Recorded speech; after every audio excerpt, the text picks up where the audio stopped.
Vincent Ricarrer, bonjour. Bonjour. Vous représentez l'ANPA, l'Association nationale en prévention d'addictologie Et alcoolologie.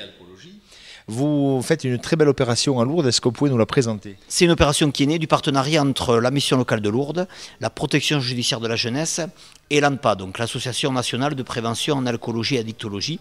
On est parti du constat que pas mal de jeunes qui sont suivis par la mission locale notamment, ou par la PJJ, ont des difficultés pour se payer le permis de conduire et ou aussi le brevet de sécurité routière pour conduire le cyclomoteur. Et c'est vrai que devant la difficulté de financer le permis, ça entraîne des difficultés pour obtenir un emploi ou rentrer en formation. Donc pour éviter justement que les jeunes ensuite soient amenés à conduire sans permis et se retrouver dans l'illégalité, on a décidé d'essayer de les aider et de les soutenir justement pour faciliter leur insertion sociale et professionnelle en finançant le code. C'est vrai qu'il y a des aides qui peuvent être obtenues en direction du permis de la conduite, mais pour le code jusqu'à présent il n'y avait pas d'aide, ou pour l'obtention du brevet de sécurité routière.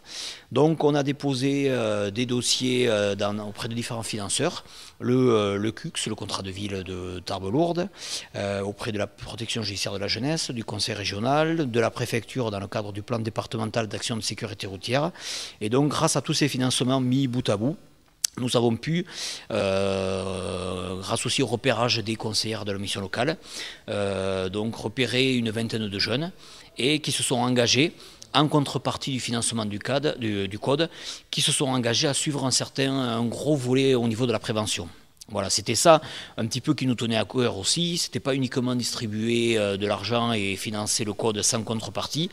En contrepartie véritablement du financement du code, proposer un gros volet prévention en amont du passage du permis. Alors la prévention sur quoi? Sur les effets de l'alcool, sur la vitesse, sur quel effet?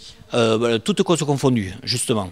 Le premier passage, le premier volet prévention, c'était on leur a demandé d'assister un vendredi matin à l'audience au tribunal de grande instance à Tarbes, où comparaissent tous les personnes qui ont commis des délits routiers, notamment des délits liés à l'alcool, pour se rendre compte de la sévérité des sanctions, un peu là aussi la solennité de passer devant un juge. C'est vrai que c'est assez impressionnant. Et donc on pense que ça peut avoir un rôle dissuasif. Évidemment, on se rend compte aussi de la sévérité des sanctions. Aujourd'hui, un jeune ou un moins jeune qui se fait arrêter en alcoolémie positive, voire en récidive, on lui enlève le permis, ça peut aller jusqu'à l'annulation du permis, ça peut aller y compris des fois jusqu'à de la prison, avec ou sans sursis, et même dans certains cas jusqu'à une obligation de soins. Donc les jeunes ont assisté à l'audience au tribunal de grande instance à Tarbes. Ensuite, il y a une intervention donc, de la part de notre structure sur le thème de l'alcool et du cannabis, des effets, des idées reçues, de façon à préparer le code. Ensuite, ils auront un exercice concernant la vitesse avec le frénographe. C'est vrai que parmi les partenaires aussi, j'ai oublié de citer l'Association nationale de promotion et d'éducation routière, qui est une association qui fédère et regroupe des auto-écoles qui s'engagent au niveau de la prévention. Donc l'ANPER propose un exercice de frénographe, c'est-à-dire un exercice en grandeur nature, de façon à pouvoir vérifier le temps de réaction et l'importance de respecter par exemple les distances de sécurité.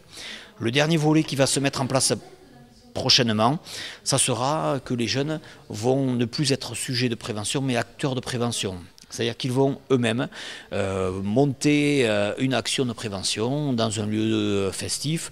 Pourquoi pas, alors c'est à eux de sélectionner soit un bar, soit une discothèque, soit une fête locale, pourquoi pas. Et ce sont les jeunes qui viendront mettre en place l'action de prévention et donc faire de la prévention à destination des autres jeunes pour se rendre compte de la difficulté aussi de ce qu'est la prévention. Combien de jeunes ont pu profiter de ce projet? Environ 25, voilà, une grosse vingtaine, sur deux groupes. Donc un premier groupe qui a commencé il y a à peu près un an grâce au financement du contrat de ville, et un second groupe qui a été repéré il y a un mois et demi, 2 mois, grâce au financement donc, des autres financeurs, le conseil régional, la préfecture et la protection judiciaire de la jeunesse.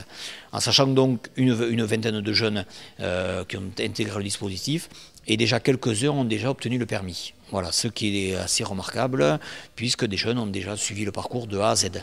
Quel est le retour aujourd'hui que vous avez pu avoir envers ces jeunes, surtout peut-être suite à l'audience qu'ils ont pu voir au tribunal? Alors c'est vrai que l'audience c'est quelque chose qui marque. C'est vrai que la plupart des jeunes mettaient, heureusement d'ailleurs, mettaient pour la première fois de leur vie les pieds au tribunal. Donc ils se sont rendus compte aussi de la position du juge, du travail des avocats, du fonctionnement de la justice, de la sévérité des sanctions. Et généralement les retours c'est je n'aimerais pas m'y retrouver. Donc l'effet dissuasif quelque part il y est. Ensuite c'est vrai que la plupart nous renvoient que sans l'aide qu'on a pu leur amener, ils n'auraient pas pu s'engager dans le passage du permis. Donc ça c'est vraiment positif. C'est un contrat moral que vous avez entre vous alors? Tout à fait. Voilà, il n'y a rien d'écrit, on ne va pas aller les chercher, on ne va pas leur envoyer la police s'ils ne respectent pas le cadre. C'est un contrat moral, en sachant que ça peut arriver, puisque c'est arrivé que certains jeunes n'aillent pas jusqu'au bout. Bon, dans ce cas, on a pu récupérer le financement pour positionner d'autres jeunes. Mais voilà, c'est un contrat moral aussi qui leur montre que voilà, on a rien. C'est important que quand on a une aide, en contrepartie, il faut aussi avoir des engagements et s'y tenir. Alors c'était des jeunes de Lourdes, je veux dire?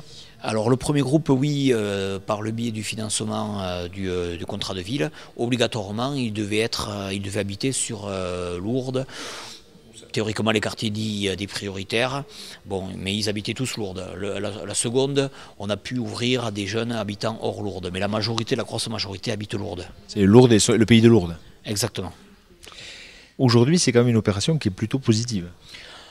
Pour le moment, alors c'est vrai que le bilan final n'est pas encore réalisé, mais nous avons de bons retours, notamment aussi de la part des auto-écoles qui sont satisfaits de l'engagement des jeunes, de la part des partenaires aussi, du contrat de ville, de la préfecture. Donc on pense que le bilan sera nettement positif à la fin, ce qui nous permettra peut-être d'essayer pour l'année prochaine de le reconduire, mais ça ne dépend pas de nous. Voilà, c'est donc peut-être qu'il y aura une reconduction pour une prochaine étape. Voilà, tout dépend évidemment des financements qui seront obtenus. Tout à fait. Merci beaucoup Vincent Lagarrière. De rien.